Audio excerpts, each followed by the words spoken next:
Silip pala si Kalayaan. Dahil yung crocodile po is cold blooded po sila. Bilyas, Kalawa, 6-8-13. So, ano yung panili? Church from... Nagre-release po sila ng ano lang. Tulog ba na lahat? Ay, hindi nagalaw pala. Ay, may gumagalaw din po.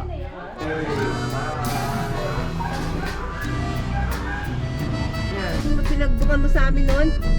Oo, nandun po. Ayun, ayun. Nandun lang. Naradaan lang. Yeah.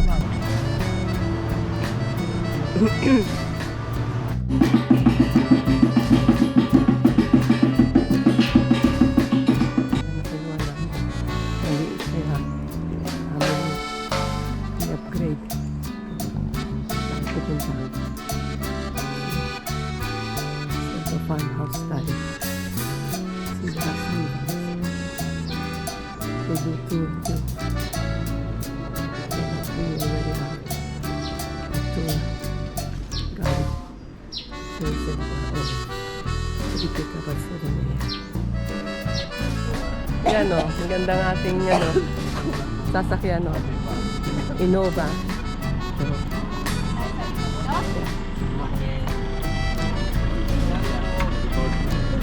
Gerald, pwede ako sa una? Oo naman, ma'am. Oh, eto kuya ko, senior. Si ate ko, senior. Eto hipag ko, semi. Parang wala man si... Sir, okay ka na dyan, sir? Hindi. Dito ako sa... No, okay Pablo, din ako sa harapan. Ito ang aming mabait na for more Hi, than good 10 years morning. na. Aming driver tour guide. Yeah. More than 10 years na. Ikaw ba ang saksi doon sa kanyang mga junaki? Oo. Yan ang saksi sa langit at sa lupa. Yan, magbe-breakfast tayo sa kain na to. Kain na to. Yan. Buffet breakfast. Pasok tayo. Yan. Breakfast tayo. Ma'am, try nyo yung tingnan. Ha? 299 po. 499? Oo, 299. 299? Oo. 299 daw. Okay, go. Okay na daw. Oh, sige please. Oh, mag-video muna tayo bago kumain. Sorry. Oh, their breakfast is like lunch too. Yeah. Hugas, wash your hands.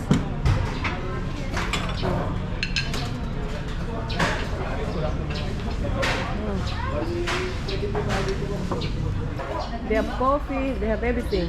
Oh, kain na to. Oh, yan. Yung garlic. May chopsy na agad sila.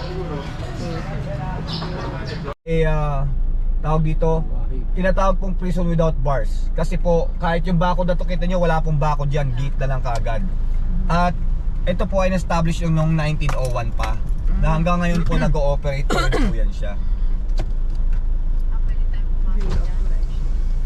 Yan o.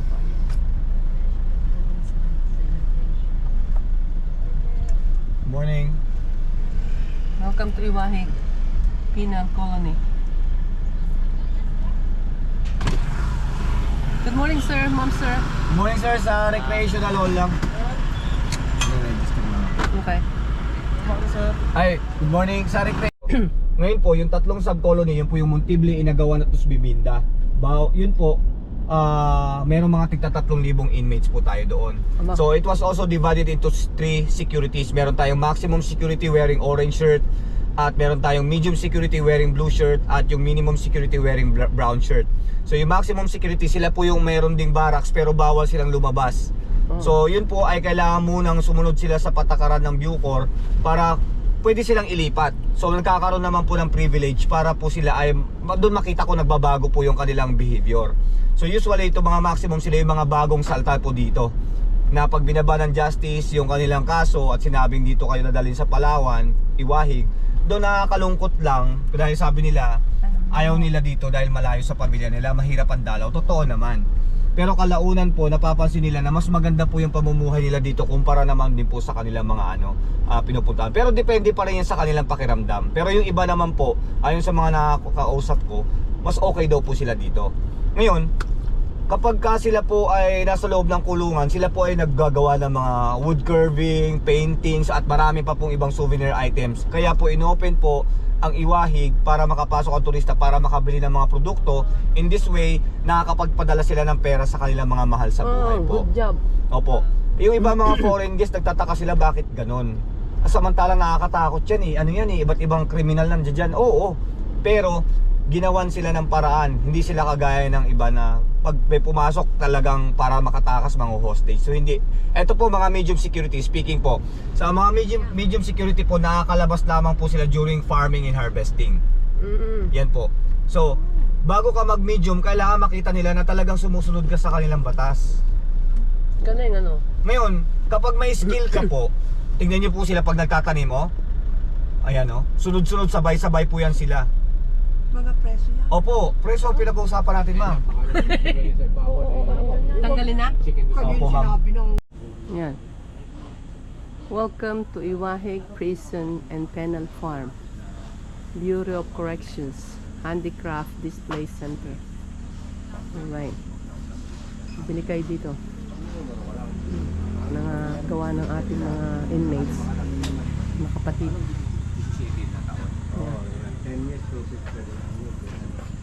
Ayan, bumili ako nitong sombrero.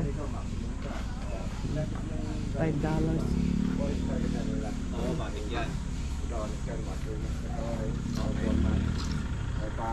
Anim ito. Ito sa Iwahig. Oh. Maganda siya. Kuya, pwedeng isama ikaw? Maganda siya mag Anong ginagawa mo, kuya? Delivering po Wala naman. kayong happy yung happy lang tela ng native hawk. Yan. Alam niyo yung ko sabihin yung parang kayo ng yung happy yung ano, ginawa sa gano'n. Lagyan mo ng year today, yung visit. Pwede? Kung kailan kami nag-visit today. Apo. 3 March ano ngayon? March 3. Ay 3 out 6. 3 Ano, mabigat pa sa'yo eh. Kaya ano ito? Pilipin.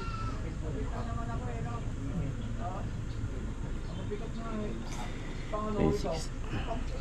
Sign mo, kuya. Sign ko? Sign mo? Ako alay. Oo, sige, please. Yung signature mo.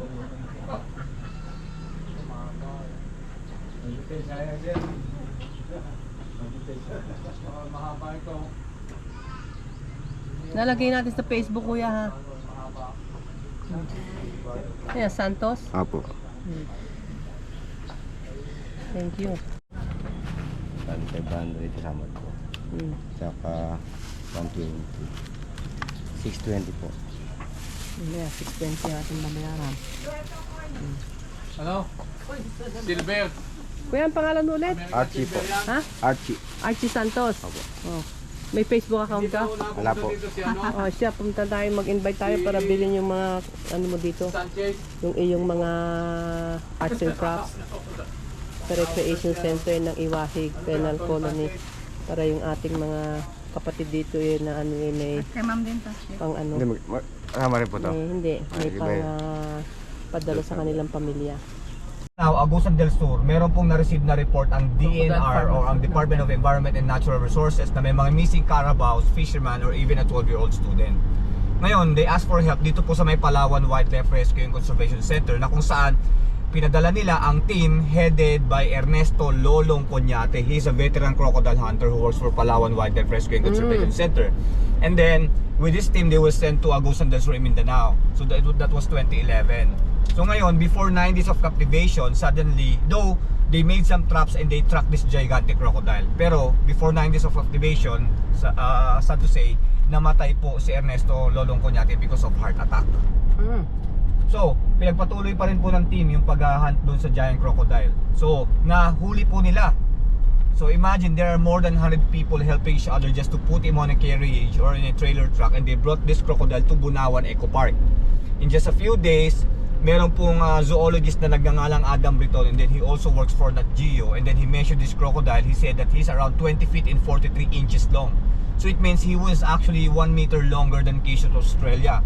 And they named this crocodile after Ernesto Lolong. That's why they named this crocodile as Lolong.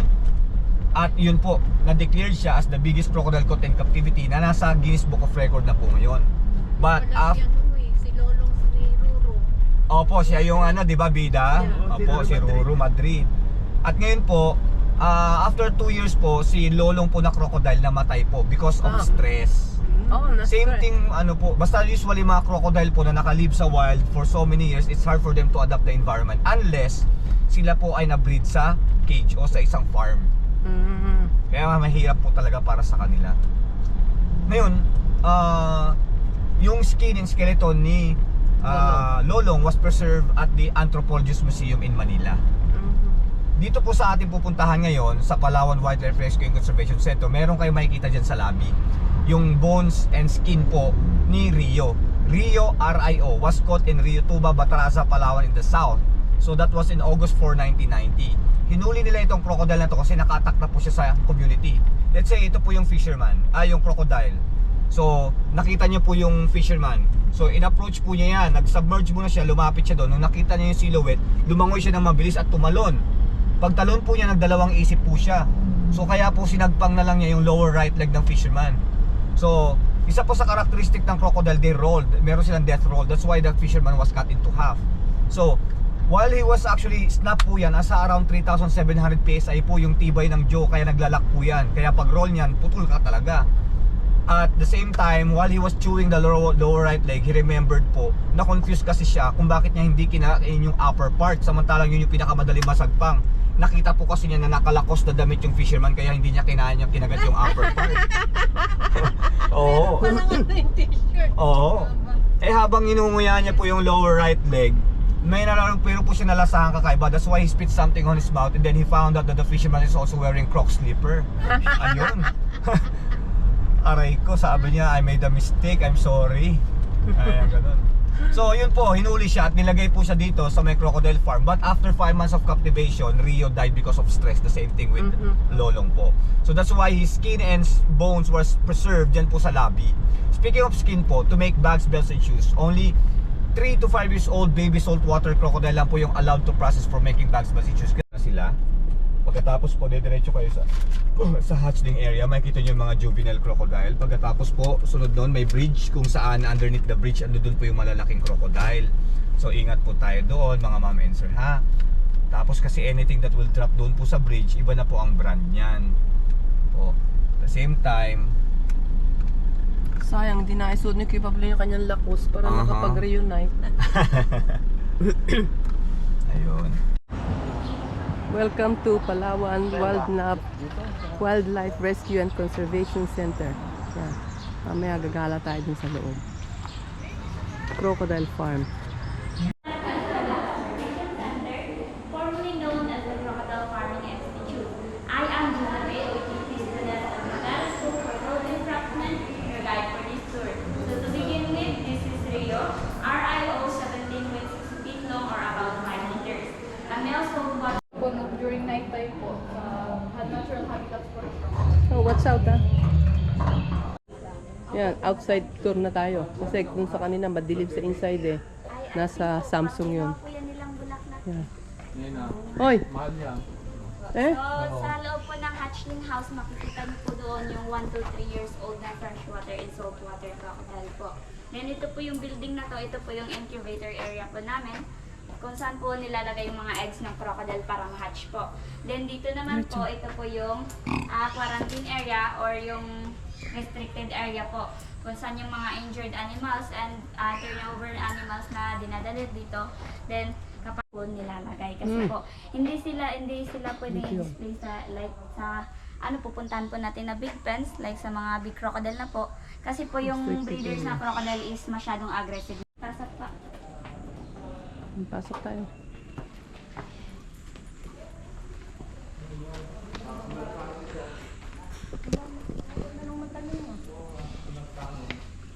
Hello.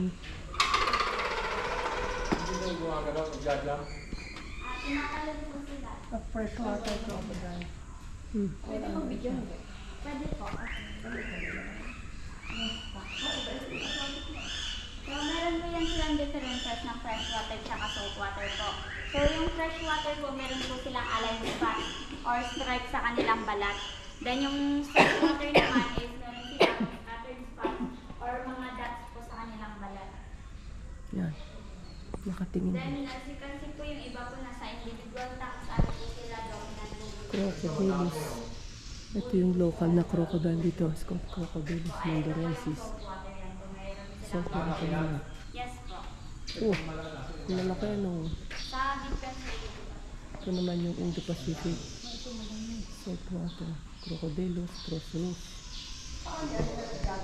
Tapos yung saltwater naman po is lumalaki sila ng 6 to 7 meters. So mas malaki po yung saltwater kaysa sa freshwater po. Dahil naglilay po sila ng 40 to 80 eggs. So mas madami din po sila maglay ng eggs kaysa po sa freshwater. Model po siya. So ang nagme-measure po si Aklan ng 16 feet long or almost 5 meters na po. Then si Aklan po is nasa 65 to 70 years old na po siya. 65 ba? Apo, saltwater Kababata ko pala crocodile yan. po siya. Then dito naman po sa kabila, ito po si Mar. Si Mar po is male saltwater crocodile po siya. Then nagme-measure siya ng 14 feet long. Then nasa 35 to 40 years old na po si Mar. At nahuli po si Mar sa Sitio Marabahay and sa Palawan. Nasa 80 Yan, si Makmak. Kasi laki ni Rio. yung buhay po nila.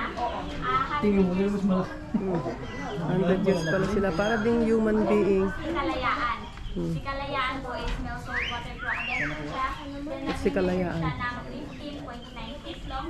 Then nasa 16 to 70 years old na po si Kalayaan. Si Kalayaan pala to. Ako, Tulog pala si Kalayaan. Oh. Kasi 15 years ago parang madami daw sa Senado eh.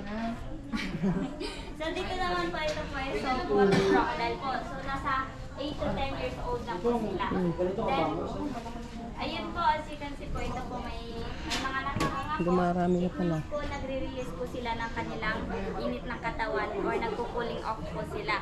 Then, yung crocodile po is cold-blooded po sila. It means po lack of melanin po siya or mababa po yung kanyang melanin. Or kumbaga po parang kung sa tao is anak araw po gano'n. Parang si Michael Jackson yan. Then yung iba naman po na ano po, kulang pala sa medyo melanin. balat po nila, Ito. Yun po yung merong mataas na melanin po. Mataas ang vitamin D nila. Tingnan mo yung isa nakanganga. Pa? Nakanganga yung isa. Nagugutom. It means po ano po, nagre-release po ng init po ng kanilang katawan. Ah, Hindi po sila nag-wait ng food, kundi nagre-release po sila ng kanilang... tulog ba yan ha? Ah, hindi nagalaw pala. May gumagalaw din po. Paubi. And also si Paubi po is from Tawi-Tawi po. Oh, Sulu. So everyone pala to eh. crocodile ay galing sa Palawan dito. Yung iba po. Then yung iba po is galing sa sa ano po, sa ibang lugar din po yung iba. Muslim ito. Muslim. Bakit wala siya nakalagay sa ulo? Si Saldico. Anong pangalan nito? Pinay. Hindi, ano yan, si Sarah, ano? Sarah Diskaya yan.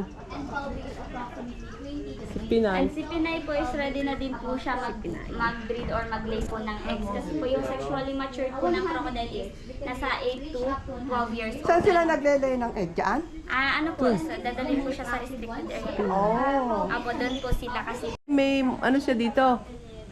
Ito lang ang meron, di ba? Diyan sa May? CACA. Meron sila lang. Oh, naku, liit pala. Ang lawak pala nitong crocodile farm. O kaya dito nila iniaalpasan yung mga ano, crocodile. Nilalagay nila sa wildlife.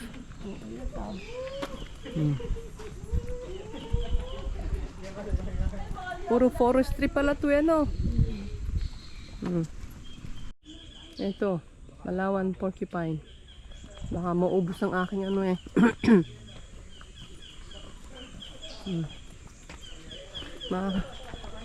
Ay, lumabas. Ay, siguro sa dulo. Nandito tayo sa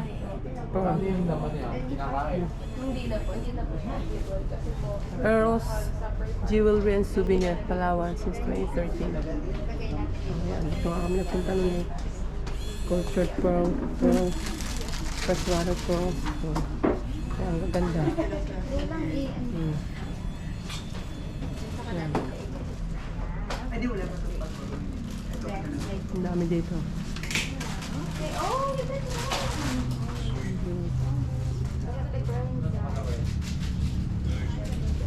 2,300 pala to.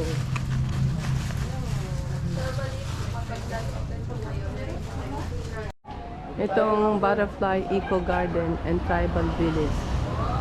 Mainit masyado. Hi, madam. Meron ako ditong stick, madam. Oh, wow. Ang galing ano. Magician ka pala, no? Magician po ako, ma'am. Yung sa baba, humahaba din. Po? May humahaba din sa mababa. Meron po. Oh, very good. Ang gabi rin yun, ma'am. Oh, umiilaw din? Opo. Oh, very good. Oh, wow. Ang galing.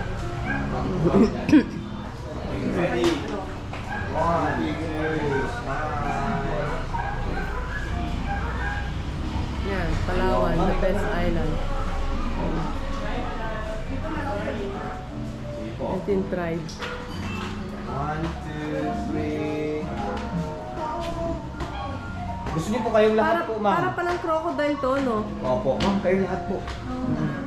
May butterfly pala Go, go, go, go. Kaya nga butterfly conservation eh. Oh, ang daming lumilipad oh. Na kailangan nating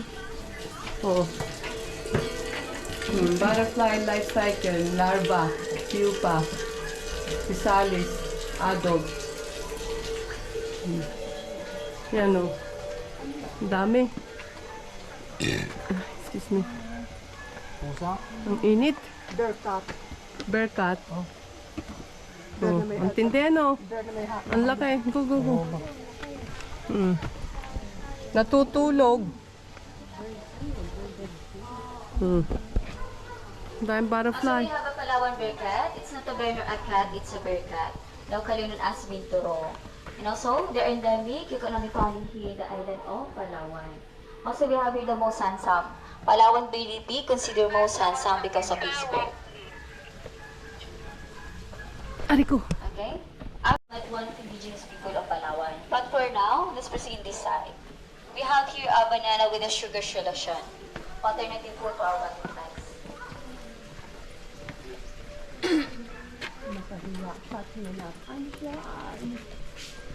You can soak your hands in the water, hands only. You can dip your hand.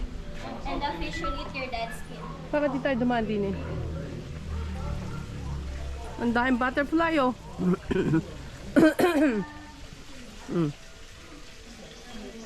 Oh, daming Indian butterfly din eh oh.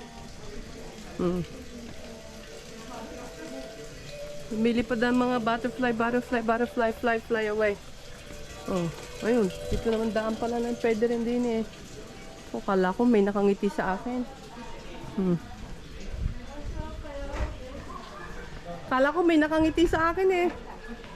Dahil lumilipad oh. Ah, akala ko si kuya ay naandoon. Hi po, yung apat. Yes po, gusto ng good sunlight. Mas active silang lumilipad daw, mas mainit. Also po, meron tayong breeder na nag-alaga na ating butterflies. Ito yun sila, naglaga lang siya ng small amount para i-line up at i-monitor at ito sila mag-hatch.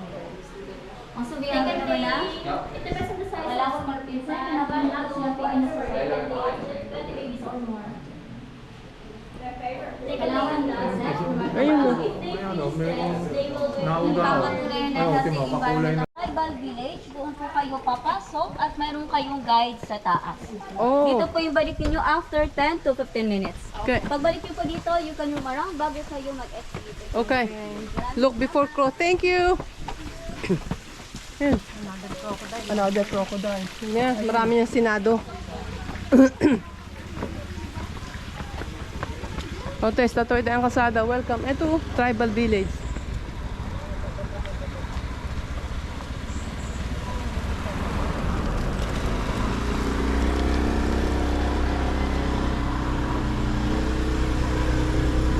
Init.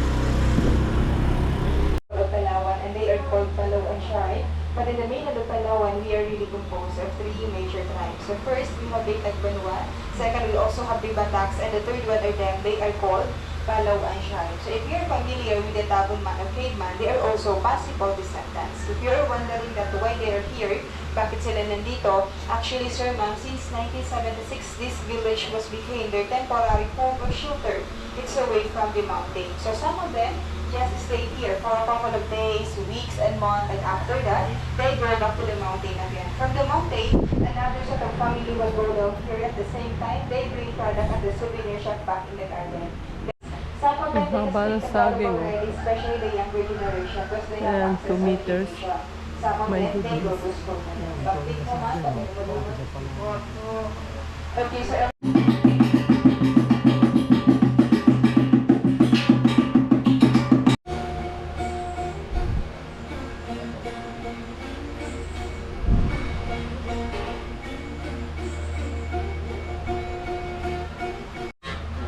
okay, so that is their RD. And watch them, looking to the target right now.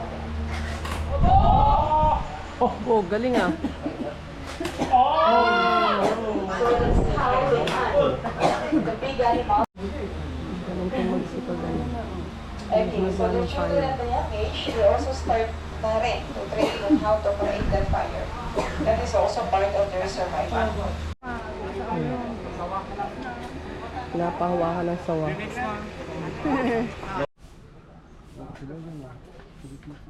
Kakao. Coco. Cocoa. Excuse me, madam.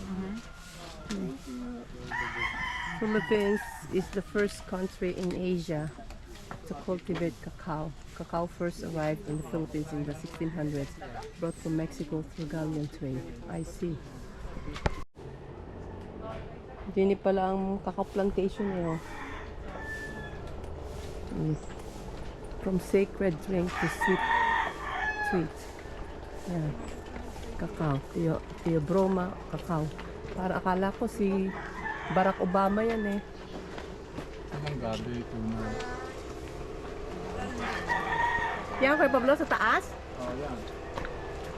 Sa taas? Ang laki naman yan. Bisaya.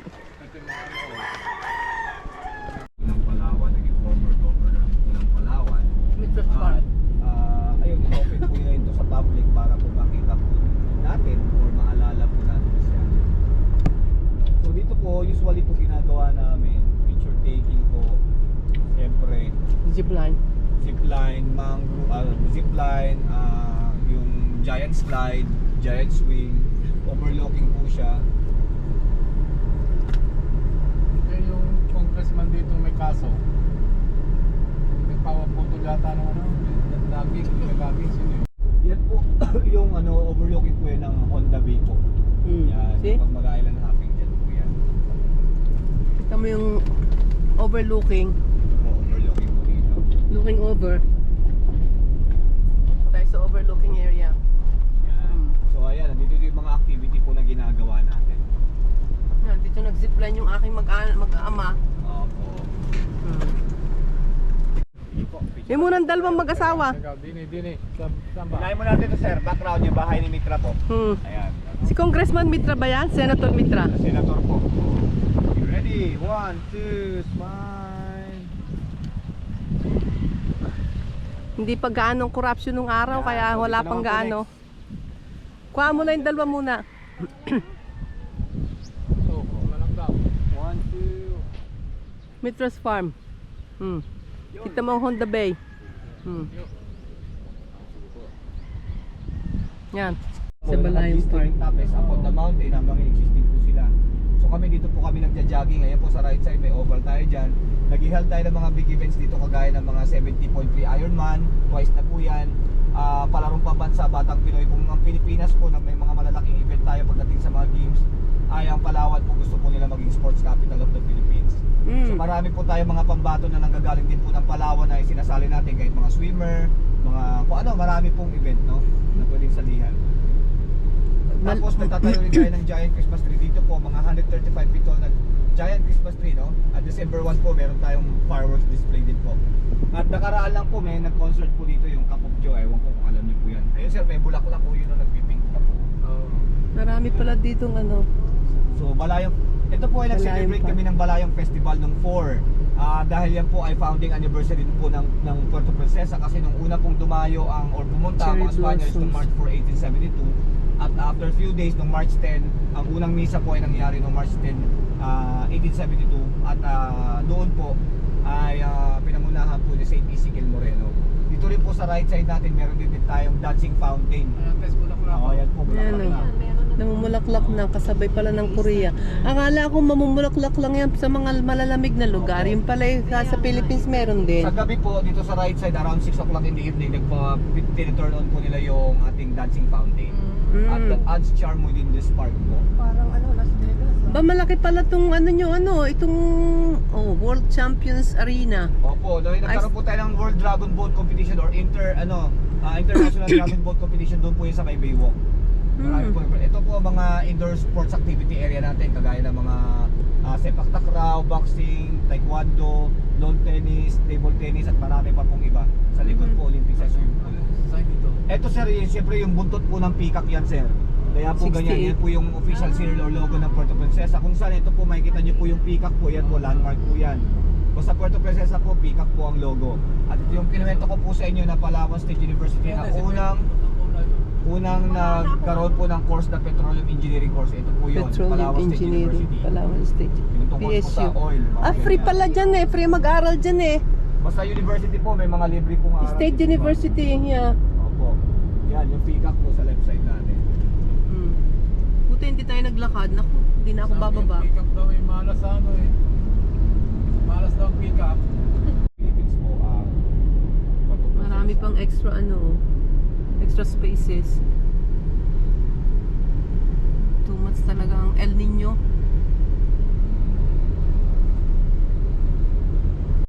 Isipin niyo po, yung mga taga rito po sa Puerto Princesa na hindi pa nakakalabas ng Palawan, nakasakay ng eroplano o barko, ignorante po sila sa pagsakay po ng escalator at elevator at hindi pa nakakapanood ng sine. So, yung NCCC po, walang ibang choice kundi yun lang po yung pupuntahan nila. Kaya, yung NCCC, pinaiksi po nila, ang ibig sabihin po NC or No Choice Mall po kasi yun lang talaga yung mall na pwedeng puntahan noon, kaya naging No Choice Mall.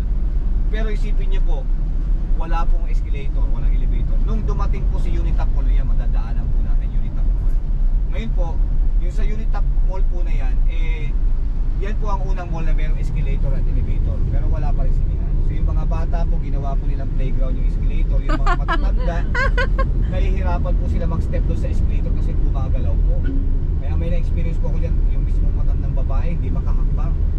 Kaya sabi ko, magagdalan na lang po kayo. Yun po yung Unitap Mall. So wala pa rin sa sinihan. So si Robinson, 2012, ito 2010, si Unitap, 2012 si Robinson, at si SM po 2014. So siyempre, nagdagdagan ng Every butik, 2 years. nagkaroon ng sinihan. Papabalik tayo. Unitap Mall. Doon yun sa kabilang, nasunog to kamakailan. Nandito Gerald yung Balayong, di ba? Malayong po. Oo, yung Balayong na pinagbukan mo sa amin noon. Oo, nandun po, ayun, Yeah. ayun, nandun lang, karadaan lang po Yeah. natin ma'am. Yan. Diyan kami tumanan Malayong pension po. Balayong pension. Yun nga, diyan kami nagpuntahan. Sa baba. Ayan, 12:30 na. So ito po palengke. Dini kami sa Badjao Restaurant. Dini kami sa Badjao Seafront Restaurant. Badjao, Bujao. Nakarating na nga kami nun dito. Isda daw. Saan gawang itang sasawa? Okay, tulo. Oo. Ito na lang sa'yo. Siguro, pang video lang.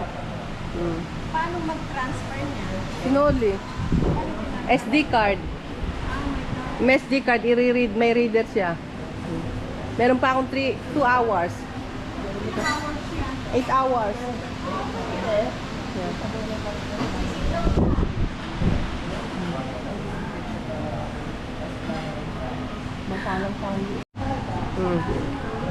So, sasawa doon. Dito pa lang meron ng cruise ship na daungan doon. Thank you.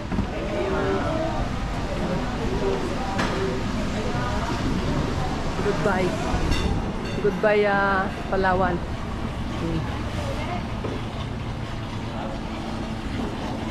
Imagine natin, kumain ka ng lobster na ganyan.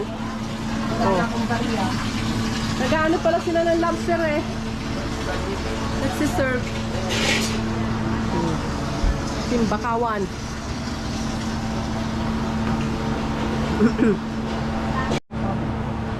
Yan, ang galing na nga kami dito noon.